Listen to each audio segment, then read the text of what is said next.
Bueno, de nuevo buenas noches. Espero que ahora sí que me veáis y oigáis. Decidme si me veis y oís bien.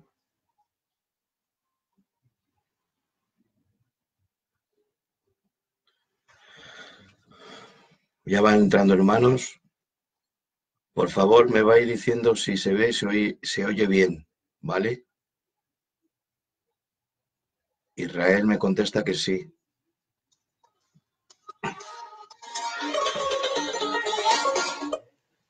¿Sí? Venga, ya empiezo. Bueno, pues buenas noches a todos. Disculpadme esta demora de tiempo en la que hemos estado preparando la retransmisión, ¿vale? Y lo siento por mí, porque os pido perdón por mí, porque es la primera vez que utilizo la retransmisión. Ya sabéis que no suelo hacer muchos retransmisiones, muy poquitas, contadas, y no estoy muy preparado en estos menesteres. Os pido disculpas porque soy yo que he sido torpe y no ha sido cuestión de ningún hermano. Bueno, pues agradecer la invitación de mi querido hermano David, la iglesia de Rojales, allí cerca de Torrevieja. Un saludo a todos los hermanos de Alicante. También he visto por ahí que entran algunos hermanos de Alicante. He visto a mi querido amigo Ramón y algunos hermanos más. Bueno, y a todos los hermanos, Alfonso de La Rioja y todos los hermanos que estéis entrando. Os mando un saludo afectuoso a todos mis hermanos y amigos que veo que estáis entrando ahí. Para mí es una bendición. También quiero pedir perdón y disculpas porque por los trabajos del Señor no he podido estar. Los hermanos me insistían que estuviera con vosotros y no he podido estar hasta esta noche. No porque me faltaban ganas, aunque he de confesaros que yo sé que por estos medios entran jóvenes muy preparados y algún programa he visto que me he quedado bizco de algunas teologías y demás, de gran conocimiento, lo digo, en el cual en este medio pues hay hermanos que comparten, ¿vale? Me he quedado maravillado y, como digo, del asombro de los hermanos, la eminencia que tienen a la hora de exponer en este canal de Sana Doctrina. Bueno, vamos a hablar un poco de judaísmo, ya que en este último tiempo ha venido surgiendo bastantes, perdón, bastantes brotes del falso mesianismo que no se entiende bien si no se entiende el judaísmo. Eh, Decir que para hablar del judaísmo tenemos que decir, empezando, que el judaísmo actual no es un compacto, me explico. El judaísmo tiene muchos judaísmos. No podemos decir que el judaísmo sea eh, compacto, algo compacto, sino que el judaísmo tiene muchos judaísmos. También es difícil, porque el propio judaísmo dice que es difícil decir quién es judío. La definición de judío, todavía el judaísmo discute en sus, como digo, diferentes, diversas mentes de pensamiento, quién es judío o no. O sea, imaginaos cuán complicado es tratar el tema del judaísmo en una hora, hora y media que nos va a dar el programa para estar hoy. Eh, para un poco entender a donde yo quiero hoy compartir, debemos explicar unos cuantos términos que quede claro. Para empezar, no quiero profundizar mucho en el tema del judaísmo, estaríamos mucho tiempo. Hay muchas clases de judaísmo y el propio judaísmo dice esto, que el judaísmo tiene muchos judaísmos. Hay muchas mentes de pensamiento y aún para definir quién es el que es judío, eh, no se pone el propio judaísmo de acuerdo. Pero bueno, vamos a comenzar porque quiero que tengáis claro que algunos conceptos, por ejemplo, hebreo, judío, israelita, israelí, aunque parece que es la misma cosa, pero no es así. Vamos un poquito brevemente a explicar los términos de hebreo, judío, israelita e israelí. Bueno, la palabra hebreo, podemos situarla, que es una de las primeras, juntamente con la palabra israelita. La palabra hebreo viene por dos términos. Uno viene por Eber, que es un descendiente que aparece en el libro de Génesis, un descendiente de Abraham, Eber, y también la palabra hebreo en Egipto venía a significar aquellos que vienen de la otra parte, o los que vienen al otro lado del río, del Nilo, los que vienen de fuera, es la palabra hebreo. En ese término podríamos decir que muchas tribus nómadas, no solamente los hijos de Jacob, sino que muchas tribus nómadas que acudían a Egipto desde Canaán, muchas tribus nómadas, beduinos, sobre todo pastores, los egipcios lo llamaban apirus, es decir, los que vienen de otro lado, los que vienen de otra parte, la palabra hebreo. La palabra israelita son los que vienen de Jacob. Decir, entre paréntesis, me paro aquí, que por una nota al margen en la Biblia, a pie de página, se puso Jacob, ladrón, usurpador. Pero quiero deciros que la palabra Jacob no significa ladrón ni usurpador, sino que la palabra Jacob es la palabra hebrea yad, que es mano, y Cob, que sujeta. Es decir, que Jacob o Jacob es yad, de mano, que sujeta. Porque cuando su hermano Esaú se adelantó a él al nacer, Jacob lo cogió por la mano y le llamaron Jacob porque sujetó a su hermano Esaú que se adelantaba a él. Bueno, israelitas son los que vienen de Jacob. Ya sabéis que el Señor le cambió el nombre a Jacob, el que sujeta por la mano derecha. Le dijo, he venido a bendecirte, yo estaré contigo. Y Jacob durante toda su vida, si vemos en el libro de Génesis, la gente ha estado adelantándose a él y él intentando sujetar y que viniera esa bendición que sabía que tenía desde el vientre de su madre. Ahí el ángel le dice, déjame porque ya raya el alba. Ese déjame que ya raya el alba debemos de entenderlo como que el propio Dios le estaba diciendo, Jacob, no tengas temor de tu hermano, yo estoy contigo como he estado y estoy contigo. Y le dice, déjame ya, como diciendo, déjame, ya te he dicho que te he bendecido y que te guardaré y mi pacto seguirá contigo y tus descendientes, que ya raya el alba.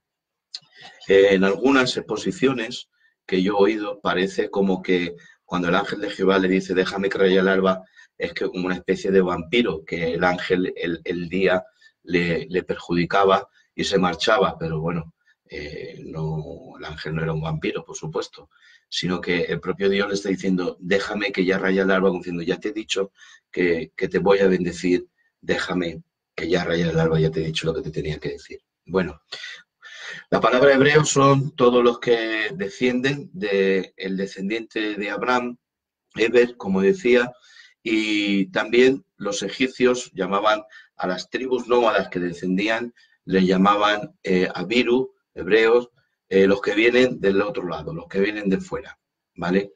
Israelita, todos los que son hijos de Jacob, ¿de acuerdo? Porque de Israel, Jacob, Israel, descendientes de Jacob, los israelitas, ¿de acuerdo? Bien, la palabra judío, no encontramos la palabra judío en ninguna parte del Antiguo Testamento, perdón, hasta solamente en el libro de Esther, que a Mardoqueo se le llama el judío Mardoqueo. Siempre se llamaban israelitas, encontramos israelitas, no, en el Antiguo Testamento en ninguna parte aparece ni en el libro de Génesis, ni en el Éxodo, ni en Levítico, ni en Números la palabra judío, porque se va a empezar a llamar a los judíos cuando es la división de los dos reinos, ¿de acuerdo? Y viene la deportación. Entonces, Entonces ahí ya las 10 tribus se han marchado al norte y allí en el norte se han asimilado por las invasiones asirias y tuvieron dos grandes tragedias, las dos tribus que se dividieron y se marcharon al norte.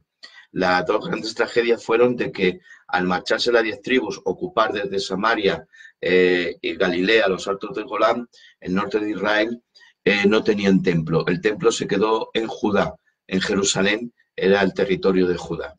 Entonces, el gran prejuicio que tuvo las 10 tribus, la casa de Israel, desde Roboam, ya sabéis que el reino de Israel solamente ha estado unificado en los tiempos de David.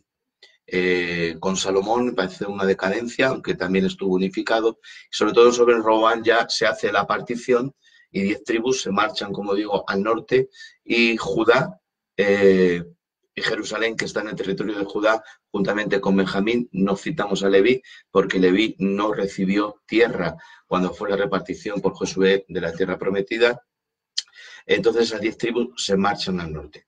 Le pasan dos grandes acontecimientos trágicos, es no tener templo, no hay fiestas, no se celebran fiestas, no hay sacrificio, no hay ofrendas, no hay sacerdocio. Entonces viene una gran decadencia espiritual a la casa de Israel, que son esas 10 tribus. En consecuencia también son asimilados por los asirios y allí prácticamente las 10 tribus son asimiladas, aunque tengo que decir que siempre quedó un pequeño remanente en la casa de Israel. El Señor en Ezequiel le dice que una señal, que coja 2 palos y que ponga en un palo de Judá y otro palo de la casa de Efraín, palo de José, y que los una en su mano. Y cuando los ancianos le pregunten qué señal es la que nos muestras, así le dirás, Ezequiel: en aquel tiempo haré un pacto con la casa de Israel, en el cual ya no se dirá más casa de Judá ni casa de Israel, sino que los dos serán un solo palo en mi mano. Cuando vemos la cruz, en la cruz vemos que hay un palo vertical y un palo horizontal.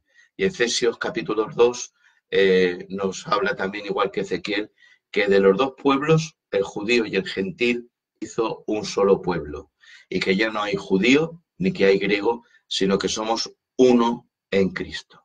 Bien, nos queda por definir, la palabra judío es porque ya las 10 tribus han sido asimiladas y solamente ha quedado la casa de Judá, los que fueron deportados. Entonces de ahí la palabra judío, ¿de acuerdo? Palabra judío es cuando viene la deportación a Siria, deportación babilónica, ya se ha partido el reino de Judá y el reino de la casa de Israel y solamente ha quedado la casa de Judá. Deciros que yo predico, he predicado y predicaré devocionalmente el hijo pródigo. Cuando en la iglesia hay una familia que ha dejado de asistir y vuelve, o un matrimonio o un joven, yo predico y predicaré devocionalmente el hijo pródigo. Pero quiero deciros que literalmente Jesús, cuando predicó, que estaba enseñando a la casa de Israel, les habla la parábola del hijo pródigo, hablando de la partición de los dos reinos. La casa de Israel es la que se marcha y gasta sus bienes y vive perdidamente. Incluso nos dice, hay un dato, que el hijo pródigo quería comer de las algarrobas que comían los cerdos. Y encontramos en el Evangelio que el único región en el que había cerdos en Israel, porque estaba prohibido por los mandamientos ceremoniales de purificación ritual del kosher, el comer cerdo. Y la única región que vemos donde hay cerdos es en Gadara, que es en la región de Galilea, donde se marcharon las 10 tribus. Cuando nos habla del hijo que está en la casa, el hijo que está en la casa no está dentro de la casa del padre, sino que está en el campo. Y viendo que viene su hermano, el que está con el padre, aunque no vive dentro del padre, que hay una relación de padre-hijo, que se sientan a la mesa, sino que está en el campo y oye que viene su hermano, se enoja y le dice: nunca me has dado ni un cordero para sacrificarlo con mis amigos. Y el padre, a este hijo que aparentemente está en la casa, le dice: pero hijo mío, si todo lo mío es tuyo, solamente lo habías tenido que pedir. Ahí vemos que no había relación. El hijo que queda en casa es la casa de Judá, los que quedaron allí en el templo y las otras 10 tribus que se marchan al norte, podríamos decir que es la casa de Israel, el hijo pródigo que vuelve. Y el Señor empieza su ministerio cuando viene a Israel, que se encuentra a un Israel totalmente. Fijaos qué escenario cuando aparece el Señor es que Israel no está unificado, las 10 tribus han sido asimiladas y la propia profecía de Isaías nos dice tierra de Zabulón, tierra de Neftalí, al otro lado del Jordán, Galilea de los gentiles. Y ahora nos va a decir en qué situación está. Dice, la tierra sentada sobre tinieblas, gran luz le resplandeció. Él dice, Galilea de los gentiles. Ya nos habla cómo estaba aquella región del norte cuando va a aparecer el Mesías. Isaías, hablando del Mesías, está diciendo tierra de Zabulón, tierra de Neftalí, al otro lado del Jordán, Galilea, ¿pero de qué? De los gentiles, es decir, de los inconversos. La tierra sentada sobre tinieblas, gran luz resplandeció.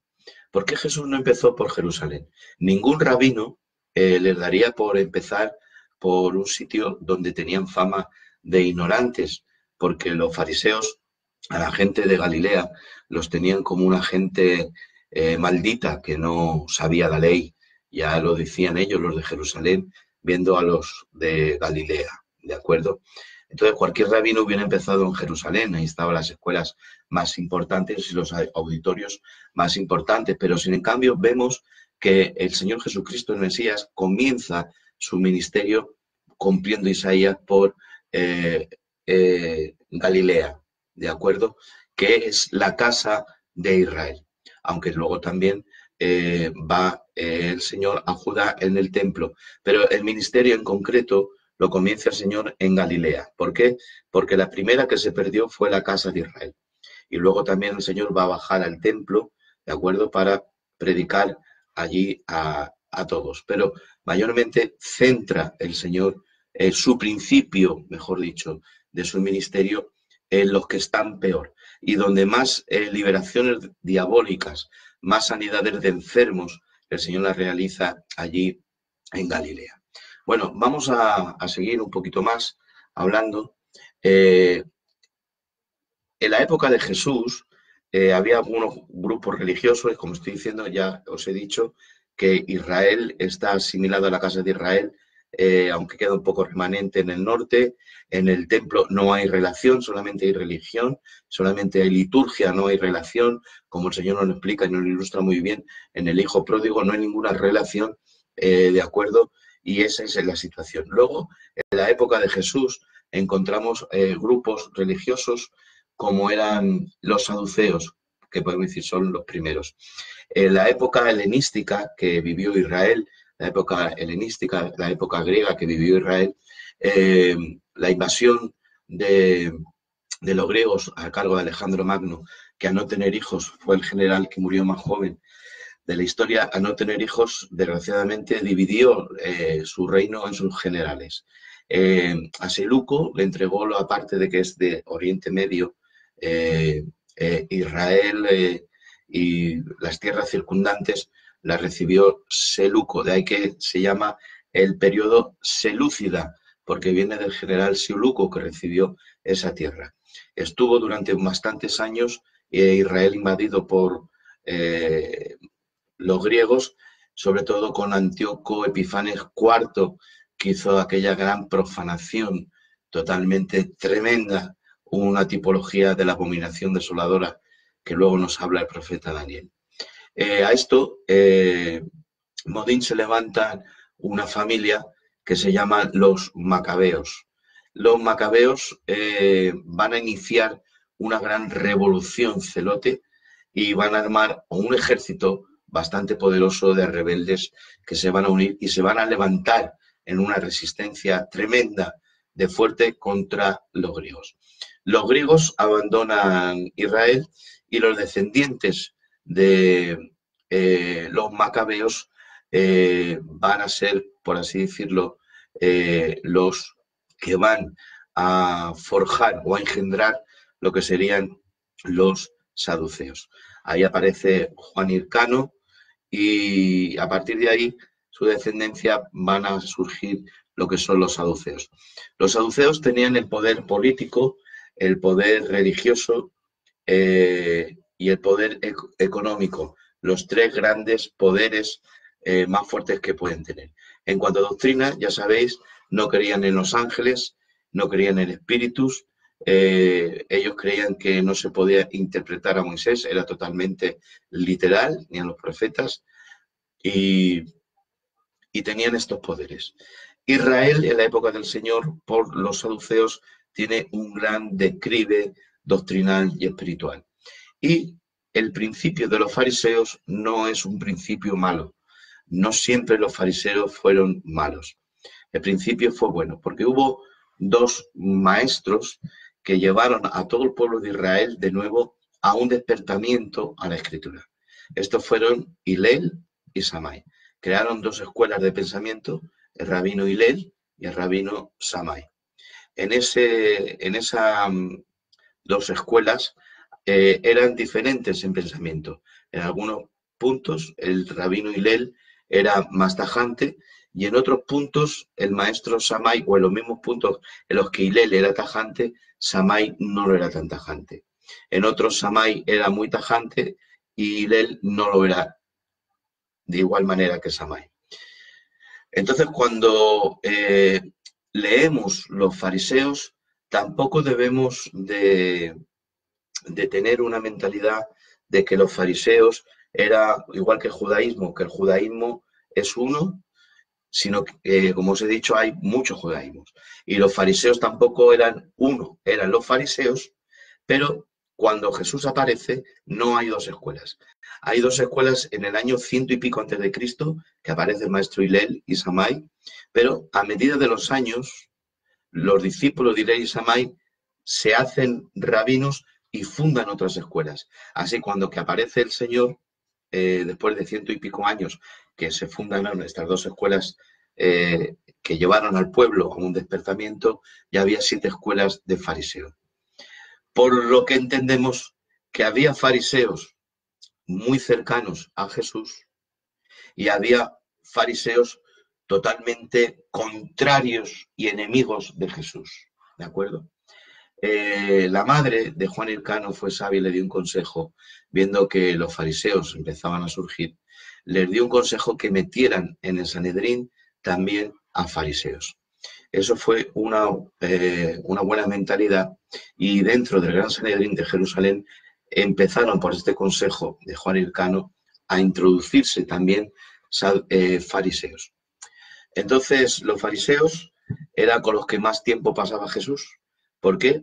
Porque ellos sí creían que la Torá se podía interpretar, que los Nebaín, los profetas y los libros poéticos se podían interpretar y que existían ángeles y que había apariciones y que existía la resurrección, ¿de acuerdo? Los fariseos en ese punto, Jesús pasaba más tiempo con ellos, porque incluso iba a comer con ellos, era invitado con ellos, no la voy a con ellos. A los saduceos solamente nos registran los evangelios un encuentro con el Señor. En ese encuentro de los saduceos, lo que dijo Jesús, hermano, fue tremendo. Le hacen una pregunta los saduceos, ya sabéis, una mujer nuestra murió y tal mujer tuvo 5 maridos. Los 5 murieron. En la resurrección, ¿cuál de ellos fue su marido? Entonces el Señor les dice, vosotros ignoráis, desconociendo las Escrituras. Hermanos, que un joven maestro de Nazaret, Jesús de Nazaret, que es para lo que los saduceos eran, un joven maestro que ha venido de Nazaret, que de Nazaret no puede salir nada bueno, ¿vale? Nazaret está en una colina alta y ahora cuando viajamos a Israel, aún para subir, está muy apartada de la vía principal, de la carretera principal, el comercio no pasaba, estaba ahí arriba, un pueblecito pequeño, y que un joven de Nazaret, rabino, a los que tienen el poder político, el poder religioso y el poder económico les diga, vosotros ignoráis las Escrituras. Hermano, la autoridad de Dios el Padre estaba en Cristo. les dice, vosotros ignoráis las Escrituras, como diciendo, podréis tener el poder político, el poder religioso, el poder económico, pero de las Escrituras no sabéis absolutamente nada. Ni se casarán, ni se darán en casamiento. Pero como os digo, Jesús pasaba mucho tiempo con los fariseos. Había fariseos de algunas escuelas radicales que eran totalmente enemigos de Jesús, pero otros que eran cercanos, que le amaban y que pasaban tiempo con él, como Nicodemo, José de Arimatea y otros muchos más que encontramos en el Evangelio. Bien, eso es un poco el escenario cuando Jesús está ahí. Entonces, ¿qué es a lo que Jesús realmente lucha con los fariseos? Ya los saduceos solo ha habido un encuentro que nos registra en el Nuevo Testamento y no aparece otro, ¿vale? Ahí están los saduceos, pero los fariseos en la época de Jesús tienen mucho poder, mucha fuerza, ¿vale? Entonces, en tanto tiempo que Jesús pasa con ellos, Jesús les recrimina fuertemente. La gran pelea, el gran cogerles un poco y zalearles Jesús a los fariseos, era que habían puesto la tradición oral al mismo nivel o superior que a la Torá de Moisés y a los profetas. Ese es el gran choque que hay entre Jesús y los fariseos. Porque está la tradición oral. Es decir, ¿qué se interpreta de la Torá? Lo que dijo el rabino Abimelech, o el rabino Akiva, o el rabino Esmuel, o el rabino como se llame. Esto nos lo dijo nuestro rabino anciano y es lo que se decía. Y se citaba más la tradición oral de esa interpretación de ese rabino venerable, fuera o no, que realmente a Moisés. Ejemplos. En la sinagoga, un sábado, viene una mujer y pide ser sanada por Jesús. Se arma allí una gran revolución y se dice, no vengáis a ser sanos en sábado. Venid cualquier otro día, pero en sábado no. Y Jesús echa las manos a la cabeza y dice, pero bueno, ¿dónde estáis? ¿En qué punto estáis? ¿En qué punto habéis llegado? No dice nuestra Torá, que así lo dice Moisés, que si un asno nuestro se cae en un hoyo, lo debemos sacar aunque sea sábado. Y esta hermana vuestra, hija de Abraham, no merece que sea sanada aunque sea sábado. No se hizo al hombre, no os hizo Dios a vosotros para el sábado, sino que Dios creó el sábado para disfrute vuestro, pero no lo habéis entendido. Por vuestra tradición, ¿ves? Por vuestra tradición oral, habéis invalidado el mandamiento, que es lo importante. Entonces, el judaísmo de la época de Jesús, Jesús ya les empieza a señalar y Jesús ya empieza a recriminarles de que lo están poniendo a la misma altura que a Moisés y a los profetas, que a la palabra de Dios. Y Jesús dice, esto no puede ser así. Entonces, el judaísmo que se vive en la época de Jesús no es el judaísmo bíblico. Quiero deciros que el judaísmo tiene muchos judaísmos. Y dentro del judaísmo hay judíos que interpretan de alguna forma cómo se debe hacer la Pascua, cómo se debe hacer el sábado. En algunos puntos de la Torá difieren uno con otro, y hay grandes discusiones de pensamiento. Y el judaísmo, desde la época de Jesús y anteriormente en la época de Jesús, el judaísmo podríamos decir que comienza en la época intermedia helenística. Es decir, cuando hay aquel gran declive por la invasión griega, podemos decir que surge ahora el deseo de interpretar las Escrituras. En ese deseo de interpretar las Escrituras, porque Israel está helenizado, ¿de acuerdo? Aún el judaísmo conserva cosas de la, perdón, si me sale la palabra, helenización. Ole, de verdad, que más salió. Aún el judaísmo actual, hermanos, conserva algunas cosas de la época helenística, ¿de acuerdo? O sea, que el judaísmo que se empezó a vivir y a desarrollar en la época helenística no es, podríamos decir, aunque no está bien dicha la palabra, el judaísmo de Moisés, ni de la ley, ni de los 5 libros de Moisés, ni de los profetas. No es judaísmo. El judaísmo en la época de Moisés y de los profetas no existió. El judaísmo surge a la última mitad de la época helenística. Saduceos, fariseos, etcétera.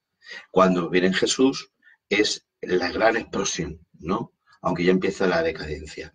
Pero vuelvo a deciros que Jesús les dice que esto que estáis enseñando en el pueblo a los maestros de Israel no es lo que nos enseñó Moisés, no es lo que está escrito en Moisés, no está escrito en los profetas. No veis la profecía. Yo vengo a interpretaros bien la ley. Jesús dice, oísteis que fue dicho, pero yo os digo. Y Jesús, antes de predicar, a ningún rabino que se quisiera presentar como rabino y mesías en Israel, le daría por ir en contra de la ley. ¿De acuerdo? Por eso Jesús dice, yo no vengo a quitar la ley, ni a abrogar la ley, sino a darle cumplimiento y a interpretarla realmente como es.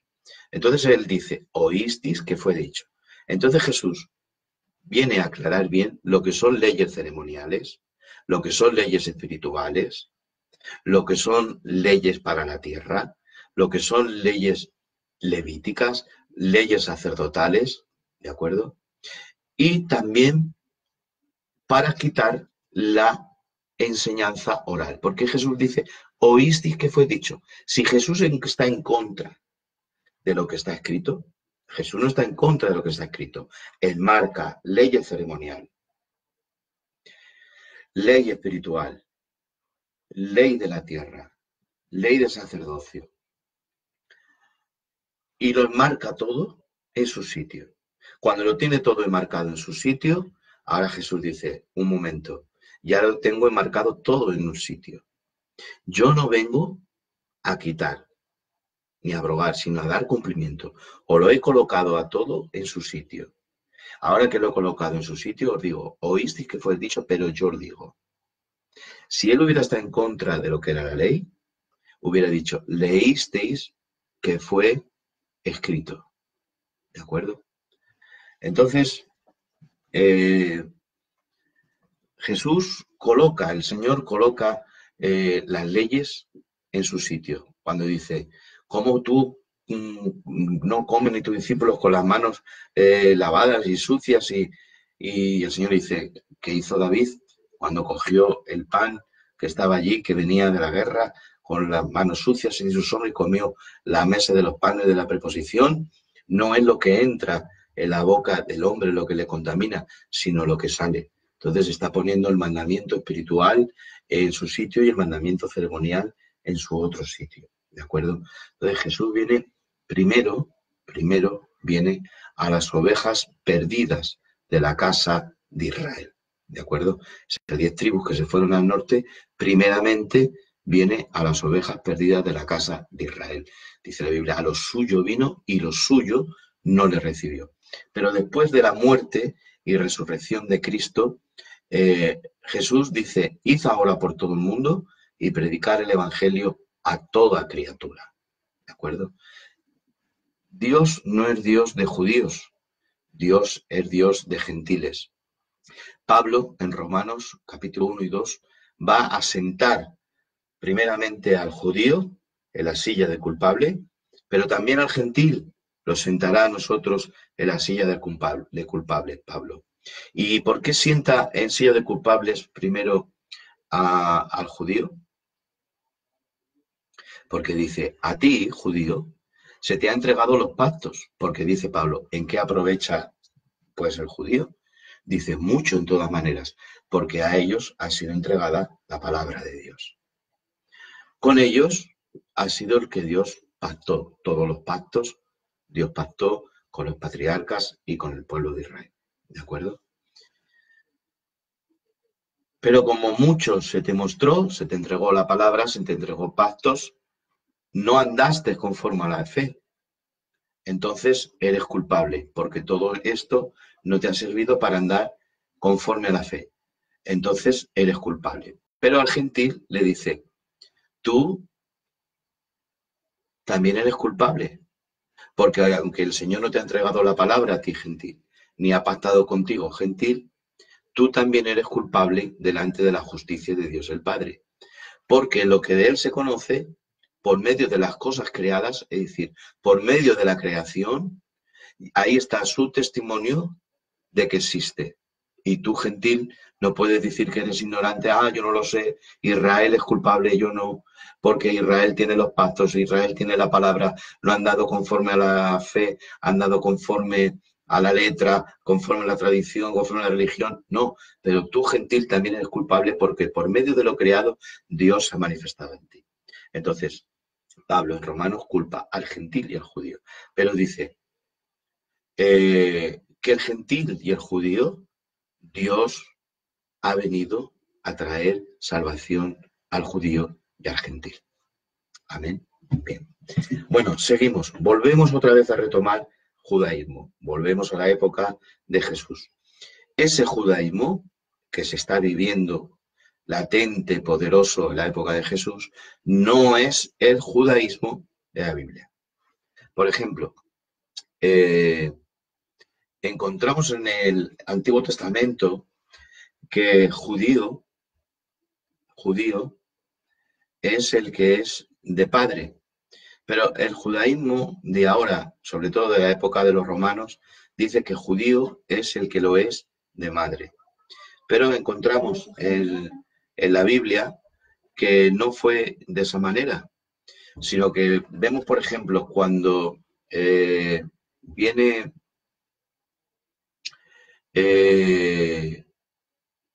José con sus hijos, Efraín y Manasés, Jacob le dice, ¿quién son estos? Dice, son mis hijos. Y Jacob los acogió y les bendijo a ellos. El propio Jacob bendijo a sus nietos. Entonces, ahí vemos que Jacob no consideró que sus nietos no eran legítimos porque su madre, la mujer de José, era Senat. ¿De acuerdo? Vemos que en la Biblia realmente se toma por judío al que es de padre.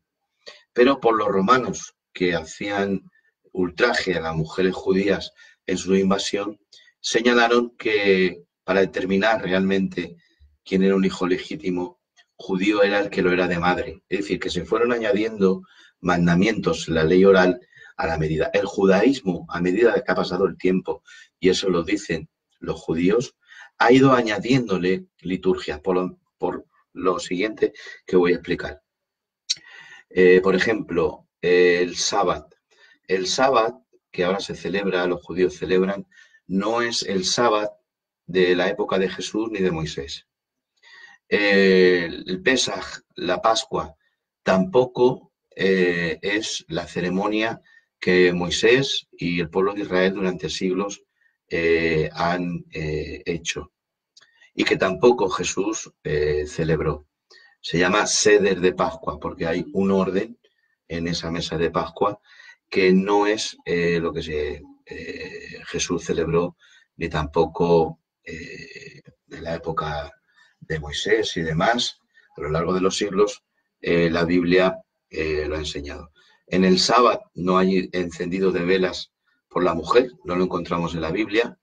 El gorrito, la kipá, es un utensilio que se añadió a medida de los siglos, ¿de acuerdo?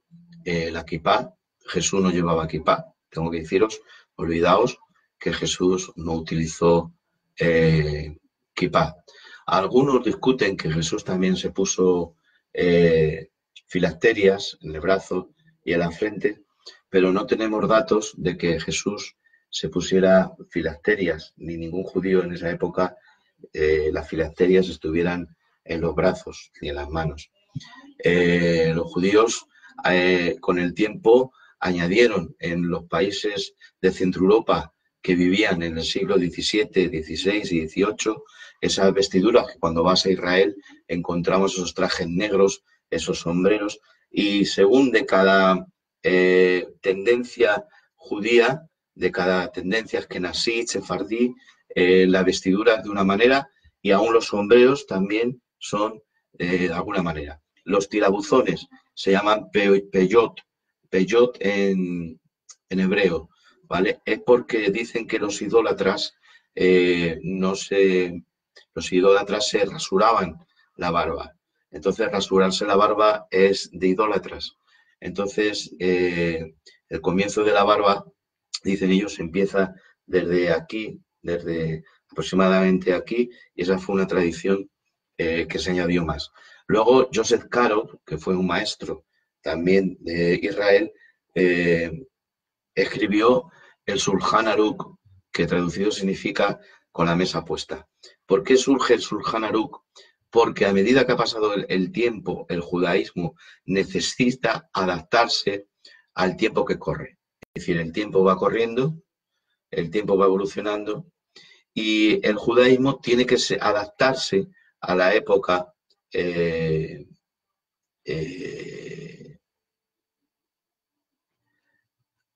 corre. No sé si me explico bien. El judaísmo tiene que adaptarse a la época que viven los judíos. Entonces, hay cosas que quedan ya atrás. Entonces, para no quedarse atrás, Joseph Caro escribe un compendio, un libro, de cómo se tiene que poner la mesa, cómo se tiene que orar, a qué hora hay que hacer la primera bendición, la última bendición de todas de la noche, cómo tiene que hacerse, cómo sentarse, a qué hora sale el sol, a qué hora se... Es decir, adaptar el judaísmo a los tiempos que corren. Bueno, en la época de Jesús no había Talmud, ahora hablaremos un poquito de todo eso, y es sobre aproximadamente en el año 70 se destruye el templo. Entonces el judaísmo recibe un gran golpe porque el centro neurológico de la religión judía es el templo. Entonces, al no haber templo, las leyes ceremoniales del 70 después de Cristo, fijaos que poquito tiempo, 70 después de Cristo, dice que cuando Cristo murió, el velo del templo se rasgó en dos, porque nuestro Señor no entró en el tabernáculo hecho por mano de hombre, sino en el verdadero, en el celestial, y no entró con sangre ajena, ni de machos toros, ni de machos cabríos, sino entró con su propia sangre. Al entrar con su propia sangre, el Cordero hizo que el velo se abriera en dos. Entonces, a partir de ahí ya las leyes ceremoniales no tienen por qué.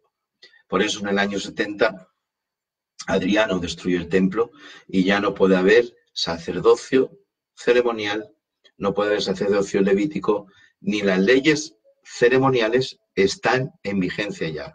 Ya las leyes ceremoniales no tienen ninguna validez porque ya no hay templo. Al no haber templo, no se puede celebrar ni la Pascua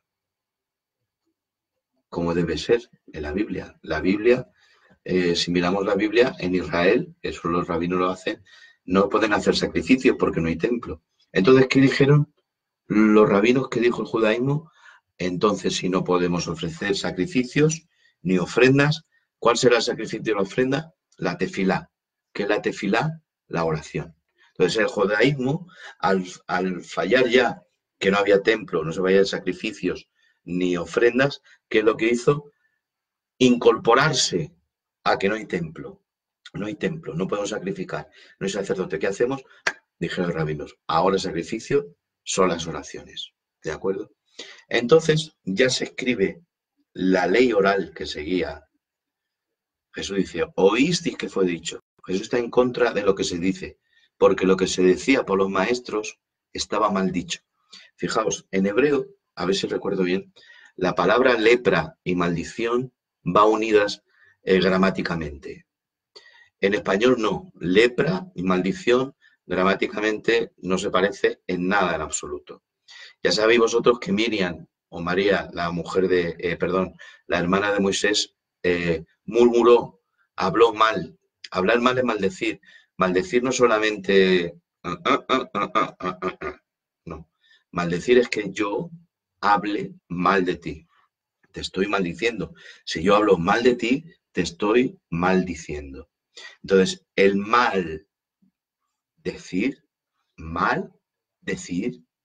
decir mal, produce lepra. Entonces, como los maestros no enseñaban bien a Moisés y a los profetas, decían mal, Por eso había tanta lepra en el pueblo, porque cuando no se predica doctrina limpia, cuando no se predica palabra limpia, cuando no se predica sana doctrina, se produce lepra, y la lepra cuesta mucho sacarla. Por eso Jesús, en el sermón del monte que terminó de predicar, se acercó un leproso y dijo: Señor, si quieres, puedes limpiarme. Y le tocó, y al instante la lepra desapareció. Entonces, esa ley oral seguía ahí tajante, amoldándose. ¿Veis que el judaísmo se va amoldando, a medida que va perdiendo, se va amoldando? Entonces, esa tradición oral fue escrita. Para que no se nos pierda también, no tenemos templo, que lo único que tenemos, la tradición oral. Entonces, ¿qué hacemos? Escribimos. Escribimos la tradición oral, ya es oral, pero la escribimos. Y surge la Mishnah, el Talmud, la Gemara y todas las demás. Luego Yosef Karo, el Shulchan Aruch y Maimónides, Rambán, fue un gran maestro judío. Quiero deciros que aunque ellos enseñaban, el judaísmo es una religión, ¿vale? No es la enseñanza de Moisés ni la enseñanza de los profetas. Está basado en la enseñanza de Moisés y los profetas. El propio Talmud dice que si Moisés Rabeinu, es decir, Moisés nuestro maestro, viniera a las sinagogas, no entendería lo que estamos predicando. Eso también lo dice el Talmud, lo dice el judaísmo, ¿de acuerdo? Entonces, esa tradición oral que Jesús está en contra de ella, se hace escrita, se convierte en Talmud, se convierte en la Mishnah, la Gemara, el Shulchan Aruch y todas estas cosas. Sé que me vais a hacer la pregunta cuando toque las preguntas. Si luego tengo que contestar a algún hermano que no entra, entra. Ahora que estoy hablando sobre los escritos judíos, la pregunta del millón.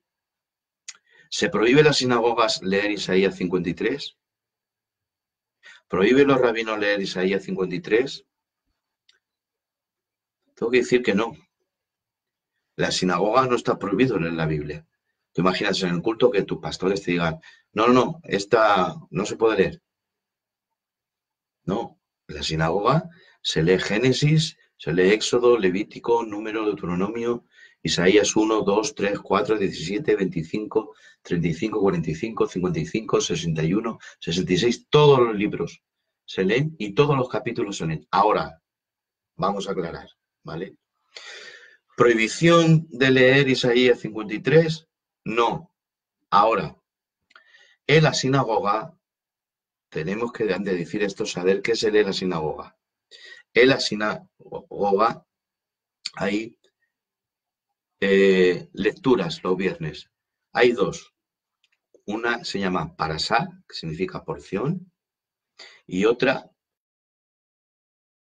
que es una porción de los profetas. O sea, se empieza desde Rosh Hashanah, es decir, desde que comienza el año hebreo, que en este mes es el año 5780, año hebreo, es el año 5780, se comienza a leer cada viernes desde Génesis.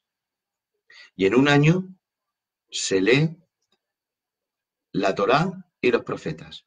Entonces, desde septiembre, no sé qué cae 20 y algo, cae este año, desde 20 y algo de septiembre, se comienza a leer Génesis. Una porción de Génesis y una porción de los profetas y de los libros históricos. La porción de Moisés, de los 5 libros, se llama Parashat, ¿vale? Parashat. Y la porción de los libros históricos y proféticos se llama Haftarah, ¿vale? Ahora, en la Haftarah tendría que venir Isaías 53, pero en la Haftarah no viene Isaías 53, viene Isaías 52, creo que 57, como Segunda de Reyes, Primera de Reyes. ¿Por qué? ¿Hay alguna ira hacia Isaías 53? ¿Hablo de la Haftarah? No, sino que al leer 3 versículos de Génesis que hable de un tema, se eligieron otros 3 versículos de la Haftarah, de los históricos y de los proféticos, que tengan que ver, que haya concordancia con los versículos que se han leído de los 5 libros de Moisés. Es decir, Parasá, 5 libros de Moisés, ¿vale? Y Haftarah, libros históricos y proféticos. Entonces se leen Parasá, versículos de los 5 libros de Moisés, pero se buscaron versículos de los libros históricos y proféticos que concordaran con los libros, los versículos, perdón, de la Parasá. ¿De acuerdo? Entonces, queda explicado. ¿Hay prohibición de leer Isaías 53? No. Sino que se lee la sinagoga Parasá, versículos desde primeros de año hebreo, versículos de la Torá, de los libros de Moisés, y también de los profetas y los libros históricos. De los de Moisés se llaman Parasat o Parasot y Haftarah, libros proféticos e históricos. Ahora os digo, no hay prohibición de leer Isaías 53, pero sí que si un rabino le pregunta a alguien sobre el Nuevo Testamento, le dirá que ese libro no se debe de leer. Yo conozco judíos, amigos míos de Israel, que yo les he invitado, les he regalado Nuevos Testamentos y Evangelios, ¿vale? Y sus rabinos le han prohibido leerlos, los han leído en su casa, pero no le pueden decir a su rabino que lo están leyendo, ¿vale? De acuerdo. No sé si funciona bien, decidme si vamos bien, porque he empezado a hablar y no sé si me veis, si me oís bien. Me paro aquí, hago una parada para que me digáis si me veis y oís bien.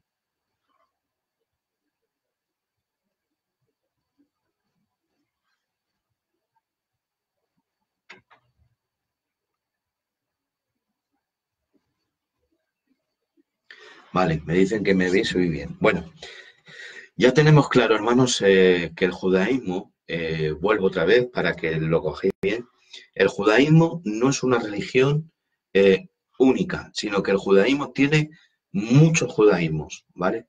Que el judaísmo no, aunque está basado en lo que escribió Moisés y los profetas, son interpretaciones que los maestros, sobre todo en el último periodo helenístico de Israel, a lo largo del tiempo, fueron poniéndolo a la misma altura que Moisés y que los profetas. ¿De acuerdo? Bien. Y que el judaísmo fue añadiendo poco a poco más cosas que si ahora se celebrara el sábado en los tiempos bíblicos, los de los tiempos bíblicos no sabían que estarían celebrando. Y si celebraría la Pascua, se darían alguna noción por el Cordero y bueno, pero que la liturgia no tiene que ver. Por eso hay muchos falsos mesiánicos. Entonces, no he hablado todavía del falso mesianismo, ¿de acuerdo? Falso mesianismo, hay un verdadero mesianismo. ¿Cuál es el verdadero mesianismo? Aquel que es judío, ¿de acuerdo? Y acepta a Jesús como Salvador. Entonces es un mesiánico, ¿vale? Entonces hay un gran problema, hermanos, que había en 2 iglesias principales, que era Roma, en el siglo I y II, en la época de Pablo, y Gálatas, sobre todo. En Gálatas, Pablo dice, vosotros corréis bien, habéis empezado por el Espíritu y habéis terminado por la carne. ¿Quién os fascinó? El original griego dice, ¿quién os embrujó? Vinieron los maestros judaizantes a que el gentil que ya había llegado, por eso corríais bien. ¿Por qué? Porque corríais en la dirección del Mesías. Habéis creído en Jesús y corríais bien. Pero ahora que corréis bien, hacia bien dirigidos, o volvéis otra vez a la salida para empezar la carrera hasta llegar al Mesías. O sea, que ser un creyente en Jesús y volverse otra vez a judizar es, hermanos, correr mal, es irse de nuevo para atrás, ¿de acuerdo? Por eso hay muchos lo entiendo, ¿no? ¿Quién no le emociona, hermanos, el pueblo de Israel? ¿Quién no les emociona? Amamos a Israel. ¿Por qué amamos a Israel? Hay una película muy bonita que creo que la habréis visto, se llama El Reino de los Cielos. Es una película histórica que habla de las cruzadas. El final de la película es muy bonito, a mí me gusta mucho, y que dice el cruzado, el actor que hace de cruzado, le dice al que hace el papel de Suleimán, que es el que conquistó Jerusalén y luchaba, y le dice al final de la batalla, ¿no?, por Jerusalén, le dice el cruzado: ¿qué tiene Jerusalén? Y Suleimán, el actor de Suleimán, se vuelve y dice: no tiene nada. Y se vuelve y se va. Y anda un poco, pero otra vez Suleimán se vuelve y dice: no tiene nada, pero lo es todo. Y ahí acaba la película. Entonces, hermanos, como les decía, Israel nos emociona. Israel es la tierra del Señor. Dice la Biblia que el Señor tendrá sus ojos abiertos de noche y de día sobre su tierra. Es la tierra que Dios, hermano, entregó a su pueblo. Jerusalén es la ciudad del gran rey. Dice el Zacarías que de Sión saldrá la palabra de Jehová y de la ley saldrá de Jerusalén. El Señor volverá al monte de los olivos y se partirá el monte de los olivos por la mitad.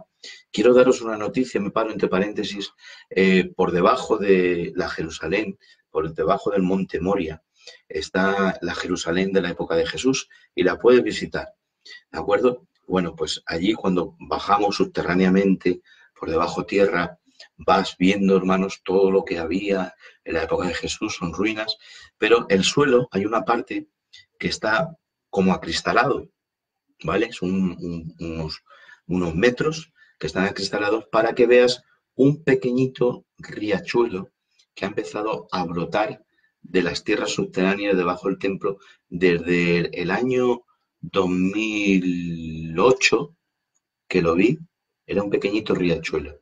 Preguntemos el por qué al guía, y ese cristalamiento, se ha puesto ese suelo acristalado para el que va a verlo, esas ruinas, vea que la profecía que dice que se abrirá desde debajo del templo, se abrirá un río que pasará por el monte de los olivos cuando se parta por la mitad y que bajará hacia el mar muerto y que el mar muerto lo purificará, pues los geólogos, hermanos, se han dado cuenta que ese riachuelo pequeñito que en el año 2008 yo lo vi con mis ojos y los hermanos que vinieron, pues ahora, en el año 2019, que han pasado más de 10 años que hemos visitado Israel, los geólogos nos decían en el último viaje que hemos estado en junio, que el río está cogiendo el camino hacia el mar muerto. Que la escritura, hermano, se cumple. Dios no es hombre para que mienta, ni hijo de hombre para que se arrepienta. Y, hermanos, como decía, amamos a Israel. Es la tierra de los profetas. Israel es como Murcia y Almería, hermanos, pero es la tierra del Señor. Pero eso nos tiene que dar un punto de reflexión.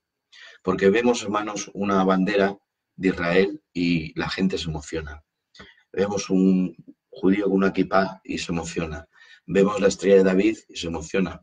La estrella de David, hermano, aunque yo he traído recuerdos y mis hijos llevan estrella de David y en el culto ponemos estrella de David, bueno, pues el Estado moderno de Israel incorporó este símbolo, ¿vale? Es un símbolo que Israel lo incorporó en su bandera y es un símbolo como cada bandera en cada país lo tiene. Pero si me preguntáis si encontramos datos en la Biblia, no nos encontramos ni la kipá, ni estrella de David, ni otras muchas cosas que el judaísmo tiene. Entonces, el falso mesianismo, hermanos, yo aún puedo tolerar el judaísmo, pero lo que no tolero es el falso mesianismo, ¿vale? Porque el falso mesianismo tampoco, hermanos, hace ningún favor, ni se hace un favor él, ni tampoco el judaísmo, ni el judaísmo necesita el falso mesianismo. Entonces, el que también nos perjudica es a la gente cristiana que creemos en Jesús como Señor y Salvador de nuestras almas y que amamos a Israel. ¿Por qué?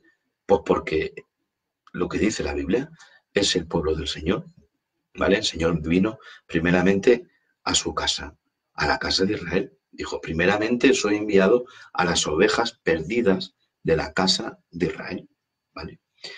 Y los judaizantes se aprovechan de todo esto para machacar y deteriorar a la gente. Hermano, hay cristianos que se han circuncidado. Hay unas personas que me llamaron hace mucho tiempo con unos problemas tremendos por la comida, por comer kosher. Hermano, comer kosher en España es muy difícil, porque no comer cerdo es fácil. Dejar de comer chorizo, jamón, salchichón, morcillas, es fácil, dices, no como, ¿vale?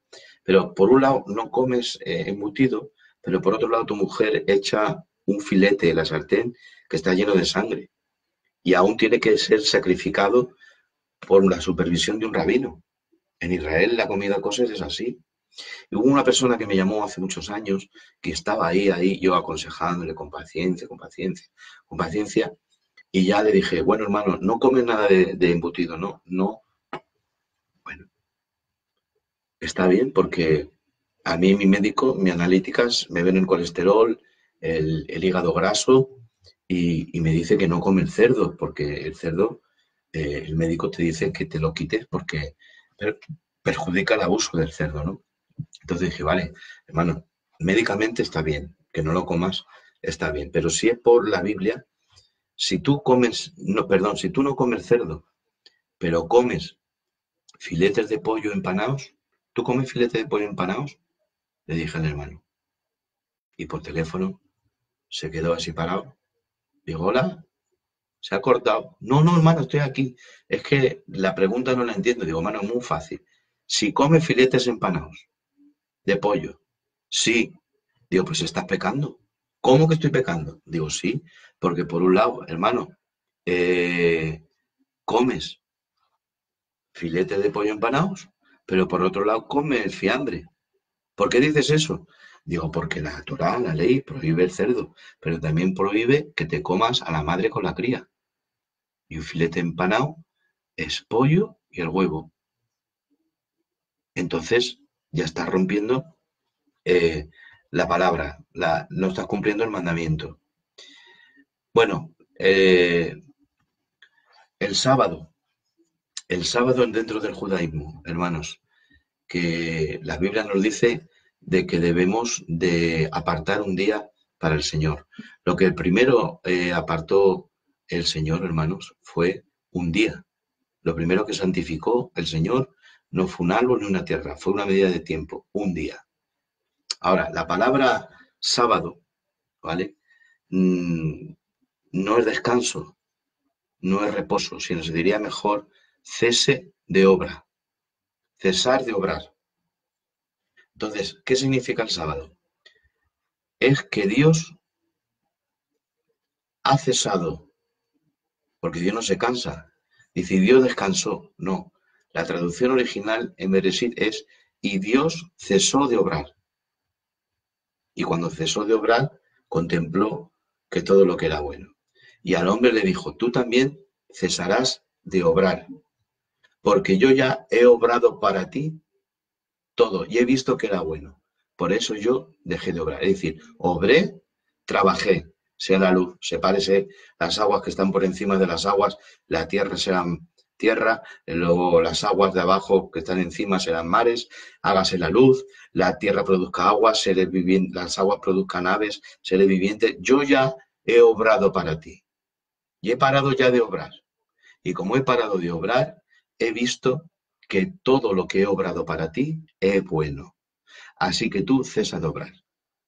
Entonces, la obra más grande que ha hecho el Padre ha sido con su Hijo.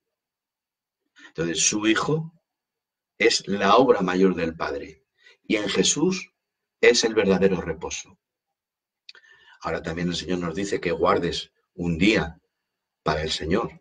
Si tú estás trabajando, tienes un trabajo, tienes una nómina y no puedes dejar de el sábado, bueno, tú sabiendo que tu sábado es Jesús, guarda el domingo o el lunes o el martes, pero dedica un día al Señor. ¿Para qué? Para que ceses de obrar y contemples la obra que es Jesús, en nuestro reposo, que es Cristo. ¿De acuerdo? Entonces, tendríamos que hablar muchísimas más cosas dentro de lo que es el judaísmo, hermanos, es en el corazón, porque Pablo hablando al judío le dice, vamos a ver, tú que te apoyas en la circuncisión y en el nombre de judío, pero no haces lo que dice la ley, y viene otro que no es judío y que no está circuncidado, pero hace lo que Dios determina, te condena a ti. Entonces, no es judío en lo que es en el exterior.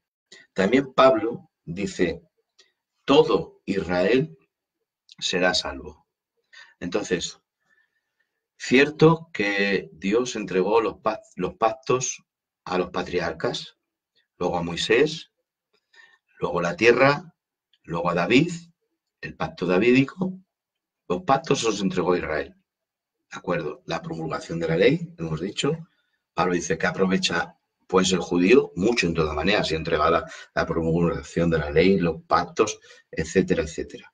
Ahora, aunque han sido entregados los pactos, si ellos no aceptan el pacto de Jeremías 31, he aquí que yo hago un nuevo pacto con la casa de Israel y con la casa de Judá, con las dos, para que sean uno en mi mano en la cruz. No un pacto como el que hice con sus padres en el desierto, donde escribí mis mandamientos en tablas de piedra, sino que ahora escribiré mis mandamientos en las tablas de su corazón por la regeneración del Espíritu Santo. Entonces, si no hay aceptación del nuevo pacto, no hay salvación, porque la consumación de todos los pactos es el Mesías.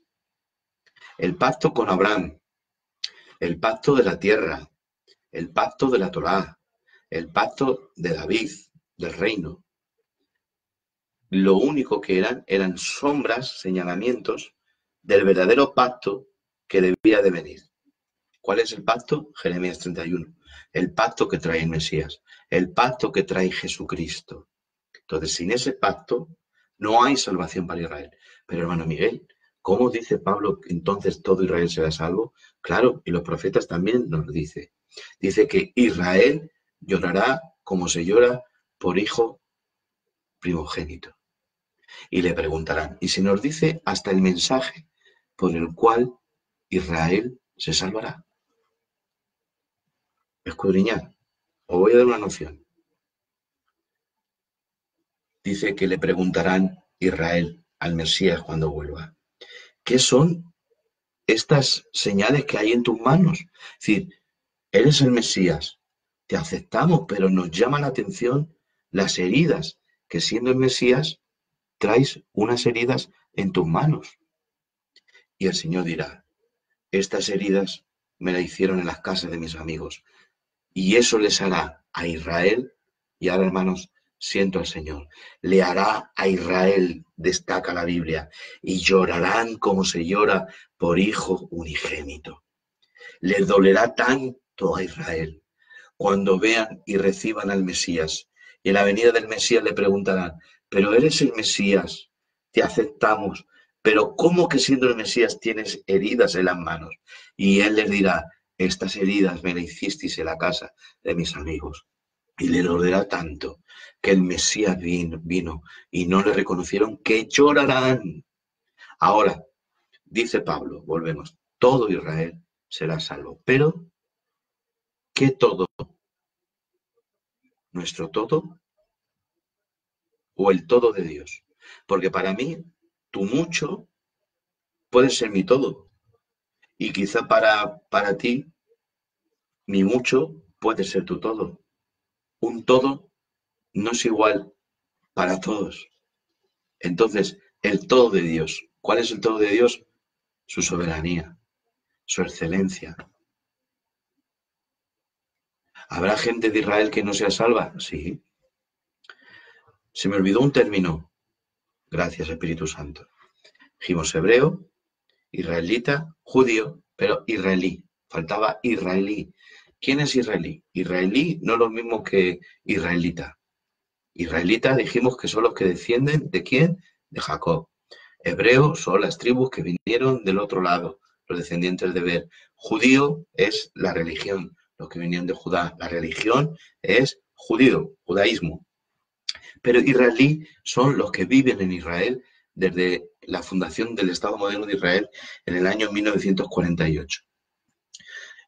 Ahora, hermanos, hay israelíes, que yo los conozco, que son musulmanes. Los gitanos que viven en Jerusalén, la familia, hermanos, son israelíes. Tienen reconocida la ciudadanía israelí, pero de religión son musulmanes.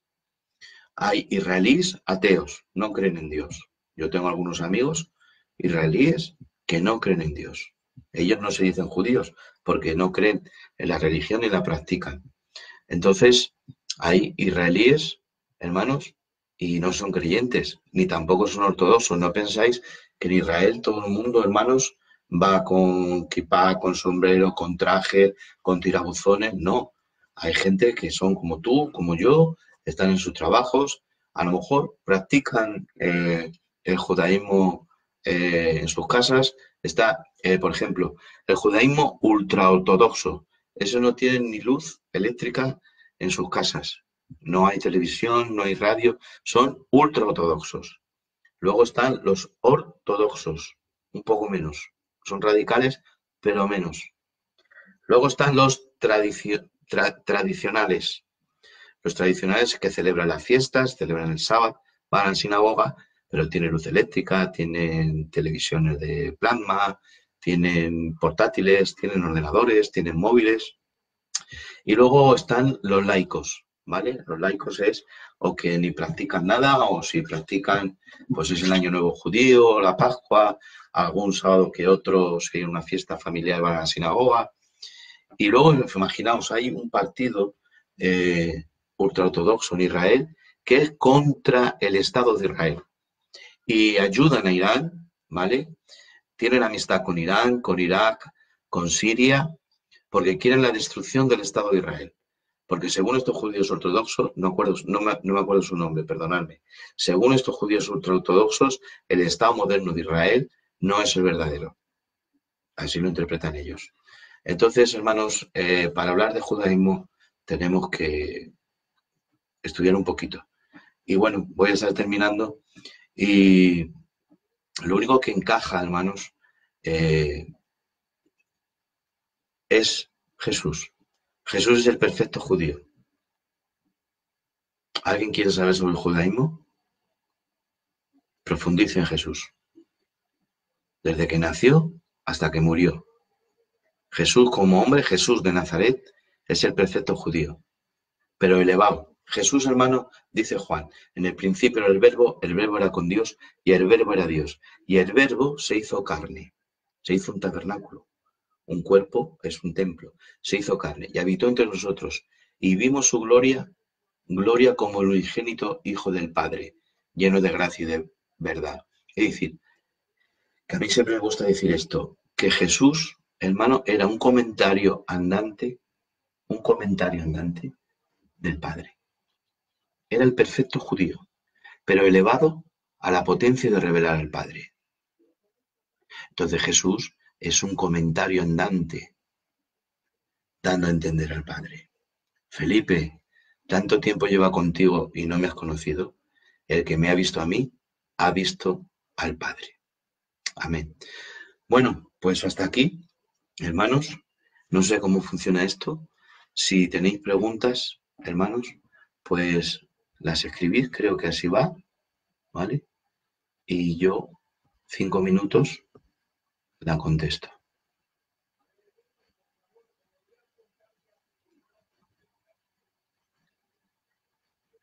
Si esto me baja, que baja muy despacio, vale. Ya veo a Eliazar que dice, Miguel, cuando acabe el cierre y comparte para que se guarde. Vale. Bueno, pues si tenéis alguna pregunta, la podéis escribir. Estaré 5 minuticos más. Y bueno, mientras escribís, saludo a ver a todos los que pueda, al hermano Alfonso Montoya, a José Carmona, a David y Lucía García. A ver si me deja subir.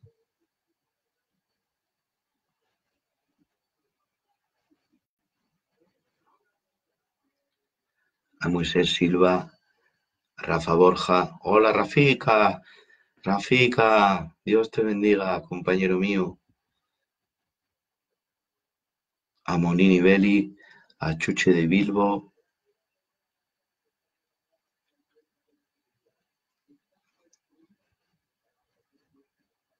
Ya no puedo ver a más. A Enrique Silvia, Dios te bendiga, Enrique mío. A mi Ramón Gigante. Ramón Gigante, eres espectacular.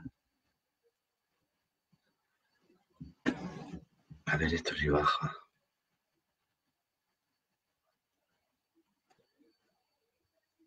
Es que estas técnicas que sabéis los jóvenes de ahora, estas palabras de teología, que me las aprendo, me las apunto, para que no se me olviden. Estas tecnologías son una maravilla. Voy a hacer más directos de esto yo. Me ha gustado.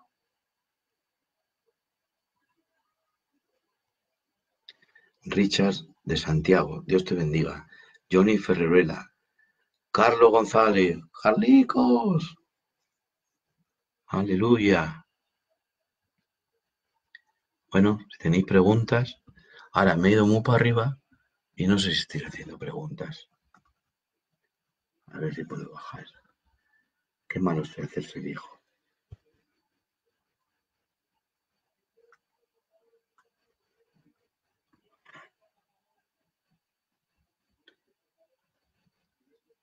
A ver,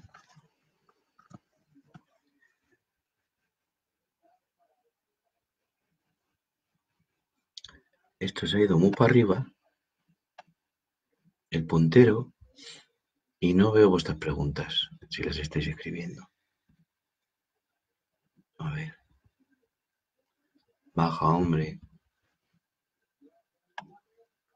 baja. Mala sombra tiene esto, Lola.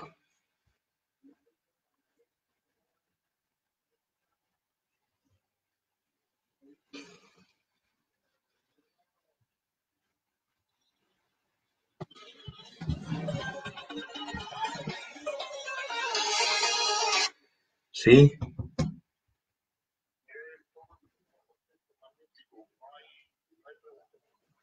Ah, vale, pues sí,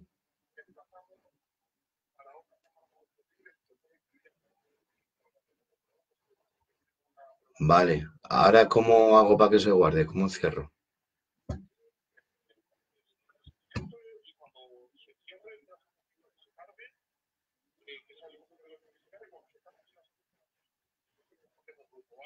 Vale, ahora doy a finalizar vídeo en vivo, ¿no?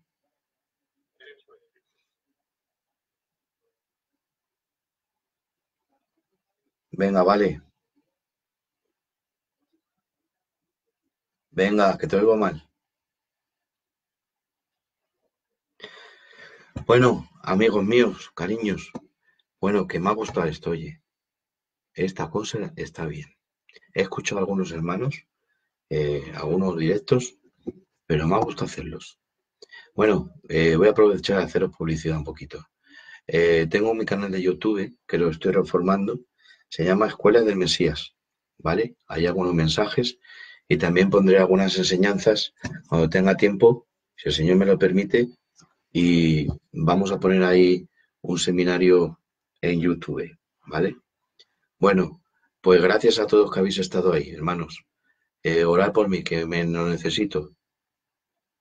Gracias a David, que ya me he enterado que eres candidato nacional. Eres un fenómeno de naturaleza humana. Y el Eleazar, hijo mío, ¿en qué sitio me metes? Bueno, y a todos mis amigos que estéis ahí, a los que he podido saludar, que es que no me baja el puntero este. Bueno, que Dios os bendiga mucho. Un abrazo. Salón.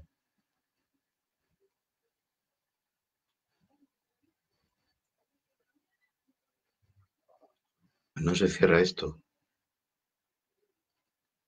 A ver.